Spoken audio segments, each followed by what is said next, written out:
Today's top story takes a sudden, wild detour that you will not see coming. Honestly, I'm shocked it's taken me until now to cover this one. But before we get into today's stories, if you're a fan of the strange, dark, and mysterious delivered in story format, then you've come to the right channel because that's all we do, and we upload 3, 4, even 5 times every week. So if that's of interest to you, please point at the like button's shirt and tell them they have something on it. When they look down, flick them in the nose. Also, please subscribe to this channel and turn on all notifications so you don't miss any of our weekly uploads. All right, let's get into today's stories.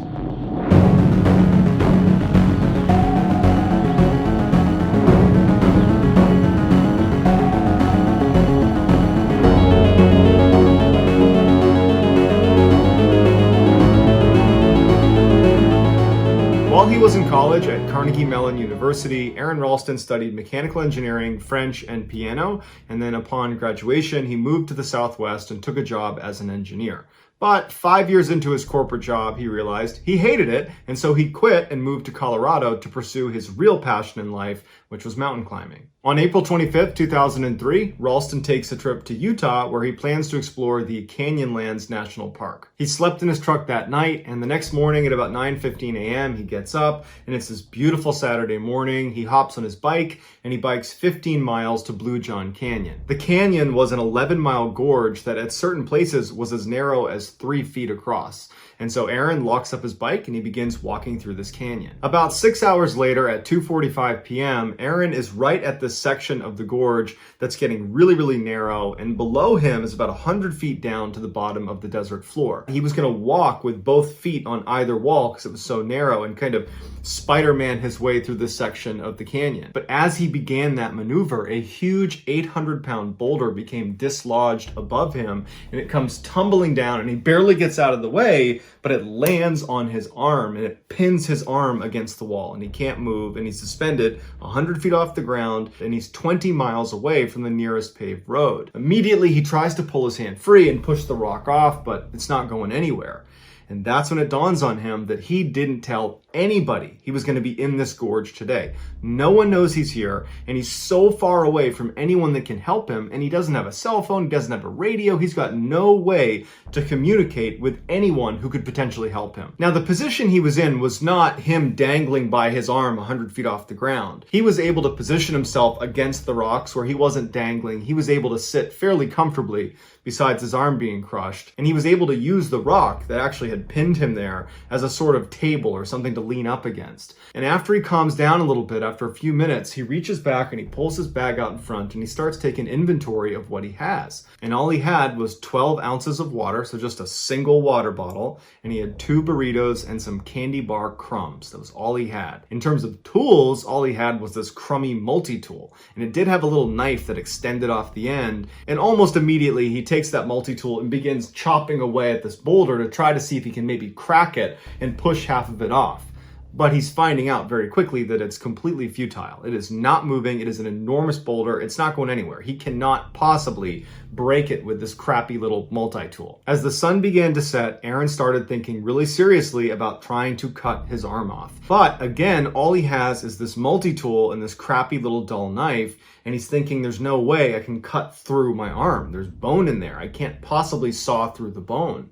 And so very disheartened, he puts his multi-tool away and he begins to nurse the water and slowly eat the food and thinks maybe some miracle will happen where over the next couple of days, someone will be within earshot. I can yell to them and they can come get me, or maybe someone will see me when they're hiking overhead. I can just wait it out. But by the 5th day, he had run out of water. He was becoming delirious. He was actually drinking his own urine at this point, and he expected to die overnight. And so with his multi-tool, he etched his name into the rock, and then underneath it, he etched the date he expected to die, which was the next day. And then after that, he put his multi-tool down, and he did have a camera with limited battery, and he pulled that out, and selfie style, he filmed goodbyes to his family. My name's Aron Ralston. My parents are Donna and Larry Ralston of Englewood, Colorado. Whoever finds this, please make an attempt to get it to them. Be sure of it. I would appreciate it. After he was done filming, he put the camera away and he leaned up against the rock and fully expected to die. But he starts to have this really intense dream where he sees himself playing with a child and he's missing his right arm. And he takes that as a sign that he's supposed to chop his arm off and get out of here alive and go start a family. And so he wakes up from this dream and suddenly all he wants to do is survive. And he looks at his arm, which is already starting to decompose at this point, and he thinks to himself, I know I can't cut through bone, but what if I'm able to break my arm clean through? I can take this blade and cut through the break in the bone. And so he began testing using the edge of the rock as a fulcrum to see if he'd be able to break his arm, using the torque of pushing it over the edge of the rock. And when he started to sense it was possible, he took a deep breath and then he broke his arm. He takes his multi-tool and over the next hour, he would painstakingly saw through his entire arm. Once his arm was free, he couldn't believe it. He actually smiled when he saw his arm still pinned underneath the rock because of his sheer will to live at this point. And high on adrenaline, he climbed these 65 feet out of this canyon with his one arm. He gets to the trail and he runs 6 miles and he happens to run into a group of hikers. They give him food and water and they're totally alarmed by him, but they're happy to help him. They call 911 and medics arrive and they save Aaron's life. Following Aaron Ralston's rescue, they went back to retrieve his arm. But in order to move that boulder, they had to bring out 13 park rangers, a hydraulic jack, and a winch, and all this heavy equipment, and they were barely able to move it. And they told Aaron, had you still been in place, there's no way we could have placed the equipment without killing you. So basically, you had to cut your arm off in order to get out of there. There was no other way out. And so for Aaron, I'm sure that felt pretty good to feel like you cut your arm off and that was the right decision. They would take his arm and they would cremate it and give the ashes to Aaron. And Aaron, after having his cremated arm for a couple of days, decided, no, I need to put this where it belongs. And so Aaron went back out to the canyon where he had been trapped and he scattered his ashes over the boulder that had nearly killed him. In 2010, Aaron's ordeal was turned into a huge blockbuster movie called 127 Hours, where James Franco plays Aaron Ralston in the movie, and it's an incredible movie, albeit it's pretty hard to watch. Aaron Ralston himself said the movie, although it's a drama, is pretty much a documentary because James Franco does an incredible job portraying his emotions and what it was actually like to be trapped underneath this boulder for 5 days.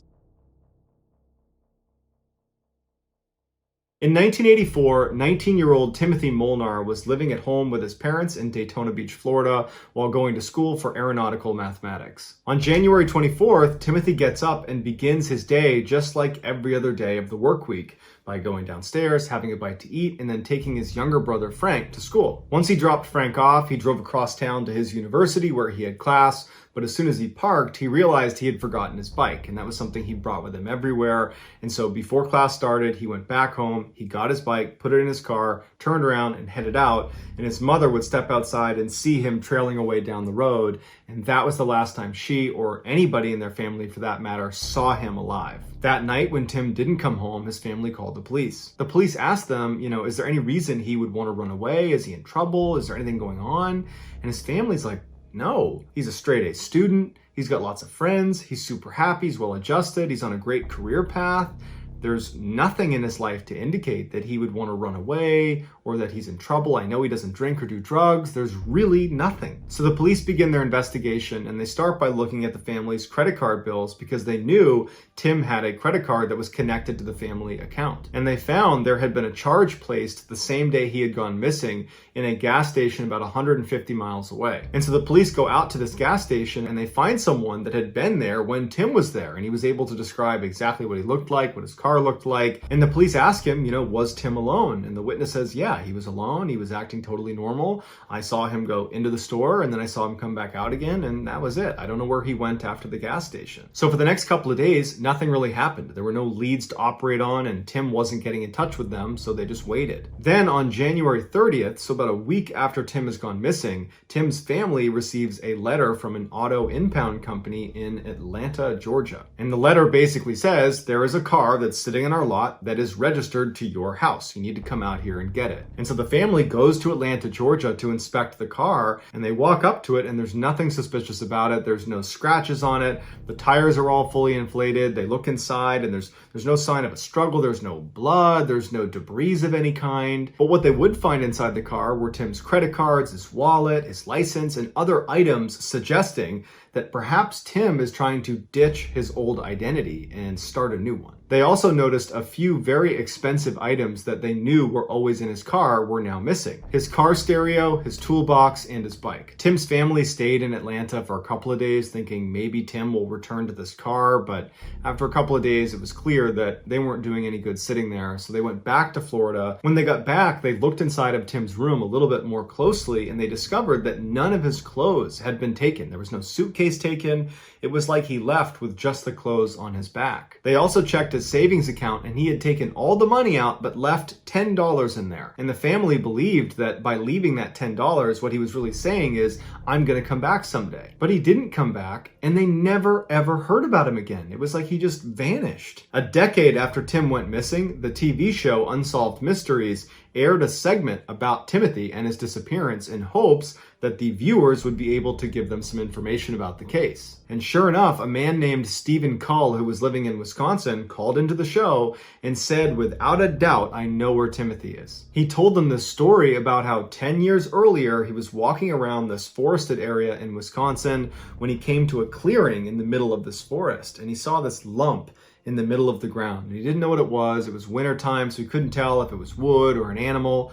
And he walked up to it and he looked down and he realized it was this huge block of ice. And when he brushed the snow off the top, he couldn't believe what he was seeing. Inside of this huge block of ice is the dead body of a young man. Cull would immediately call the police, who would show up. They would get the body out of the ice, but there was no identifying information on him, and he was very badly decomposed at this point, and so they had no way to identify him, and so he was buried and he was unclaimed. But from the second Steve saw that dead body in the ice, that image was seared into his mind. And so when the TV show Unsolved Mysteries put a picture of Tim up on the screen saying, if you've seen this guy, let us know, Steven's like, oh my gosh, I recognize those clothes. That's the guy who was dead in the ice block. And so the police go to Wisconsin, they dig up the body that was inside of the ice, they do a DNA test, and sure enough, it's Tim Molnar. Even though Tim's body was almost completely skeletonized at this point, the coroner said there's no sign of trauma to his body, none. However, they weren't able to determine a cause of death. To this day, we have no idea how or why Tim wound up 1,200 miles away, frozen inside of a block of ice. In 2009, 25-year-old Larry Mario Moncada graduated from college and moved back in with his parents in Iowa. He was excited about his future and his parents were extremely proud of him. As soon as Larry moved back home, the first thing he did was go out and get a placeholder job at the No Frills supermarket, which was a local supermarket right in town. He figured, you know what, it's temporary, but I don't want to just sit around all day. I want to do that until I find my career. But even though the job was supposed to be temporary, he found that he kind of loved the job because he loved the people he worked with, and his coworkers would later say that they loved working with him too. But everything in Larry and his family's life would get turned completely upside down in November of 2009. On November 26th, while a blizzard raged outside, Larry and his family celebrated Thanksgiving inside. After everyone was done eating, Larry told them that he actually had an overnight shift at the supermarket. And I don't think his family knew he had this shift. So they were like, oh man, do you really gotta go? The weather's so bad. And he's like, no, I gotta go. I don't mind. And they're like, all right, well, hey, sorry you gotta work.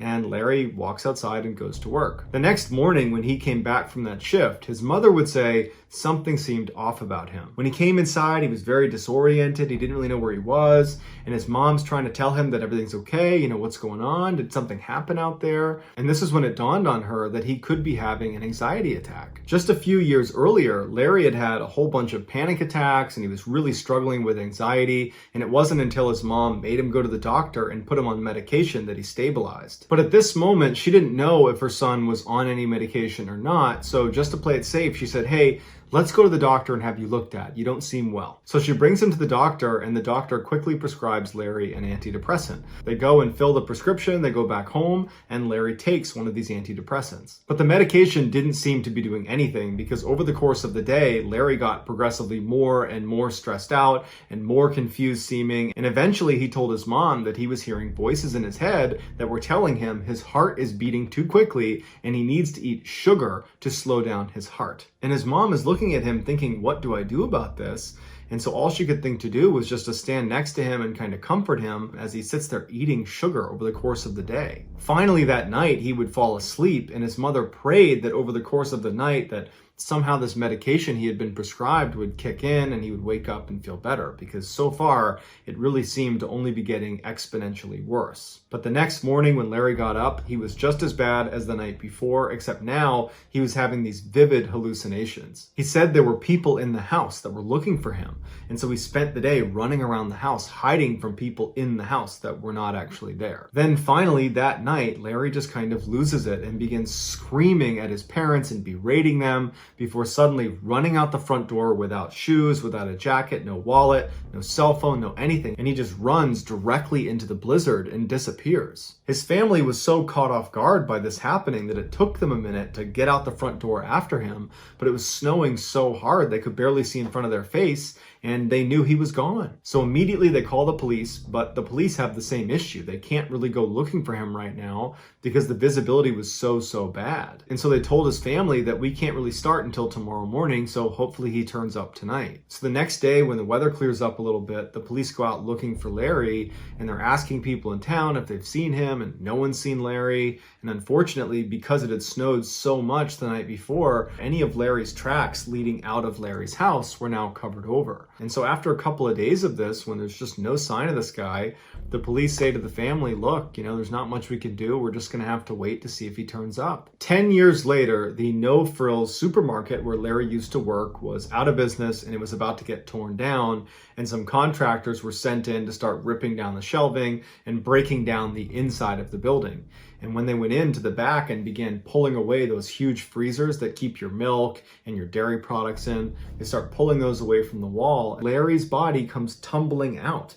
It had been pinned in this tiny 18-inch wide space between the back of the freezer and the wall. It's believed on the night Larry ran out of his parents' house barefoot into a blizzard, he ran right up the road and went to the No Frills supermarket. Now, it was closed at the time, but he had access to the back door with the key code because he worked there. And so he went inside and he climbed on top of the freezers, the section of the freezers that jut back into the space that no one in the store can see. And he climbed on top because on top of there, all the workers would kind of congregate up there. It was like a little clubhouse where the workers would avoid the managers for little pockets of the day. And so Larry probably climbed up there because it represented a really happy place for him. And when he got up there, he must have somehow tripped and fallen into the tiny 18-inch space between the freezer and the wall. Investigators believe there's no way he actually got hurt when he fell into this little space. He got wedged in there, but he wasn't harmed. The problem was these huge fans that run constantly to keep the freezer cold were unbelievably loud and would have completely drowned out his cries for help. And so no one knows for sure how long this took, but eventually he would die because no one heard him. Looking back at old Facebook posts around the time that Larry would have been dead behind the freezer, there was a whole bunch of people that were commenting on Facebook that they didn't want to shop at the No Frills supermarket anymore. Apparently there was a really bad smell coming out of the back freezer. So that's going to do it, guys. If you found the secret in today's video, in the comments section, tell us what it is and at what time we can find it. And the first person to do that will get pinned at the top of the comments section. If you enjoyed today's video and you haven't done this already, please point at the like button's chest and tell them they have something on their shirt. And then when they look down, flick them in the nose. Also, please subscribe to this channel and turn on all notifications so you don't miss any of our weekly uploads. If you want to get in touch with me, you can direct message me on Instagram or on Twitter. My username for both platforms is the same. It's just JohnBallen416. I also have a ton of content over on TikTok where my username is MrBallen. If you have a story suggestion, please submit it to our subreddit. It's just called MrBallen. It's linked in the description below. So whether I see you on Instagram, Twitter, TikTok, Reddit, YouTube, or some combination, just know that I really appreciate your support. And until next time, that's going to do it. See ya.